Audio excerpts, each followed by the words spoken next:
Hey guys, I'm Combat Craig and I'm 100% disabled Desert Storm veteran. Today we're talking about VA disability claims for narcolepsy.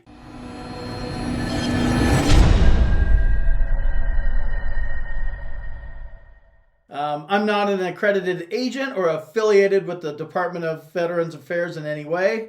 I make these videos to educate people, so do not substitute what I say for actual legal or medical advice. Also, if you need help with your VA claim for narcolepsy, you can sign up below at combatcraigwins.com. So, how does the VA rate narcolepsy? The different amounts are 10, 20, 40, 60, 80, and 100%. It falls under code 8108, but it's rated under code 8911, which is epilepsy. And we'll get into that a little bit more. All right, so what is narcolepsy anyway? It's a sleep condition that's defined by sudden daytime sleepiness. There's two main types of narcolepsy, type 1 and type 2. Both have overlapping symptoms, but people that have type 1 will suffer from a physical collapse known as a cataplexy, often triggered by strong emotions, both positive and negative. Cataplexy is defined as a sudden loss of muscle tone, which can be paralyzing. Can cause temporary paralysis for the length of the entire attack. Obviously, needless to say, if you suffer from narcolepsy, everything's interrupted. Your daytime routines, you yourself, you're unpredictable, right? So some of the symptoms of narcolepsy include decreased alertness and focus throughout the day, uncontrollable urge to sleep, or excessive drowsiness. Also, daytime hypersomnolence falls into this category. Weakness of muscles, inability to move during sleep or directly after waking. This is known as sleep paralysis. High frequency of dreams due to increased REM sleep. Hallucinations while falling asleep or upon waking. So that's just an initial list here. So there are lots of problems. Narcolepsy is no joke. As you probably already know, it's actually a rateable condition. It's a serious thing. And that's why we're talking about it. I found this article and I was reading it a little bit and I was like, oh, I'll learn more about this. And I was like, wow, this is interesting. I want to make a video. So here we are. So, you might have narcoleptic sleep attacks while you're driving. That's gnarly, right? This sleep disorder sometimes gets confused with sleep apnea. Those with sleep apnea, they also have this excessive drowsiness. So that's why there's some confusion between narcolepsy and obstructive sleep apnea. You'll get your diagnosis of narcolepsy based on a sleep study. So it's also like sleep apnea that way.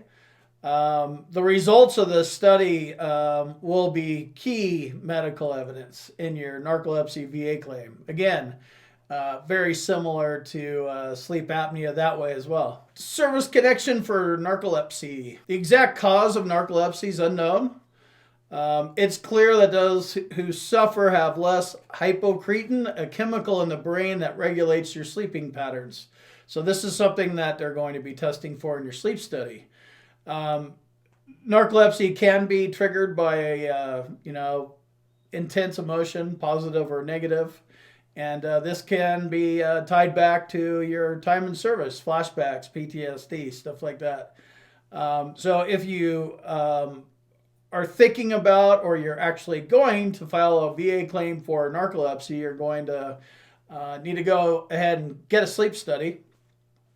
You're going to need a recent diagnosis from a doctor.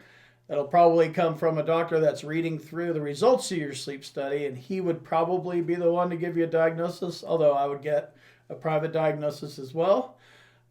You're going to need him to explain how it's tied to your service. That's the Nexus link.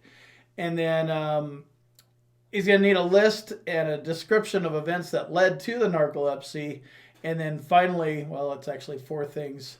The severity of your symptoms, which do you fall into 10, 20, 40, 60, 80, or 100? That's where the severity of the symptoms, documentation is very important. Let's talk a little more about the evidence you're going to need for your narcolepsy VA claim. You're going to do a sleep study. They're probably going to measure your brain waves when you're asleep and when you're awake. Most of this, they're looking for hypocretin. I think I pronounced that right. And, let's talk about something that set this off potentially. I worked a lot of graveyard shifts when I was in the military. So that could be something. Anything that, changed your sleep patterns. You're a kid, you wake up, hey, get up, kid, whatever your mom told you. That normal thing, you grow up. You go into the service and then they switch you over when you're 18 or 19. They switch you over to graveyard shifts. So that alone could do it. Unknown what sets it off. Almost doesn't really matter for the purposes of this video. If you suffer from narcolepsy, you're going to need a diagnosis and you're going to need a sleep study and you're going to need a doctor to tie it all together for you. So you should know when it started, especially if it's a result of your active duty service. Secondary service connection for narcolepsy and your VA claim. Narcolepsy can be brought on by both physical or emotional stress. It's actually rated under epilepsy, so it is not a mental health disorder. So a mental health disorder could set it off, and you could file a, VA claim for narcolepsy secondary to PTSD or major depressive disorder, generalized anxiety disorder, something like that, somatic symptom disorder. So you can file it secondary to a mental health claim. As with all secondary service connections, if you're, going this route with narcolepsy secondary to a mental health condition, you're going to need a doctor, obviously, to give an independent medical opinion and explain how it is linked to your mental health condition, and your mental health condition has to be already service connected. Compensation and pension exams for narcolepsy, C&P exams, what to expect. You'll submit all your info to your VARO, your VA regional office. They'll look over all your paperwork, all your medical evidence, and then they'll schedule you for a C&P exam. Again, C&P exams are not to make you better. They're there to evaluate you, so keep that in mind. The VA doctor or the private contractor at the C&P exam will ask you questions. He'll review your diagnosis and, establish, the link between your current narcolepsy diagnosis and how it's linked to your service-connected disability. He's not going to make you go to sleep. Again, like sleep apnea, this is very similar to a sleep apnea C&P exam, because you've done all the proving part, all the medical evidence part is basically done at the sleep study. There's different types of sleep study. Get one done at the VA where you actually go in and sleep for 8 hours.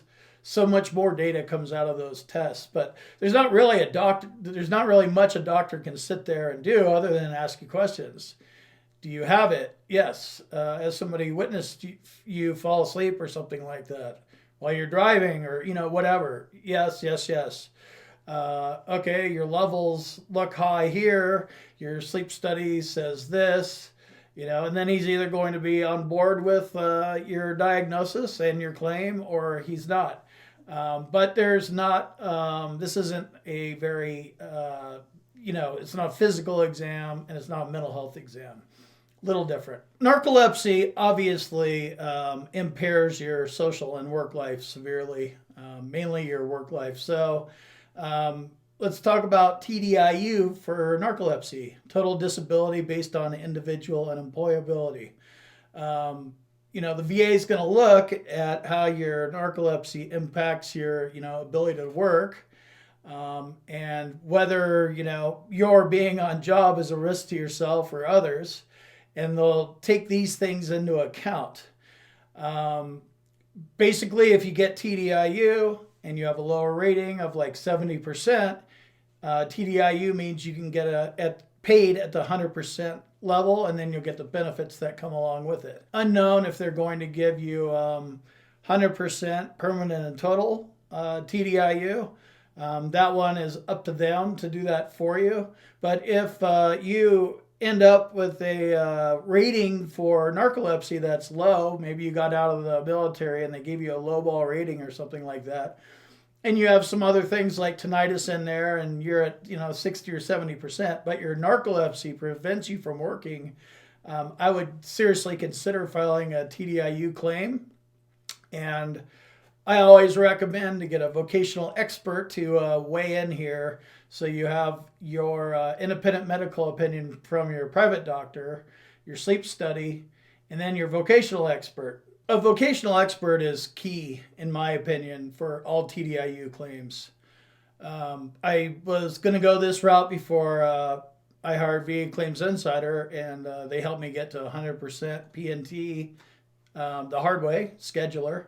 But TDIU is a route that I can go because my service-connected disabilities do prevent me from working. They actually gave it to me scheduler.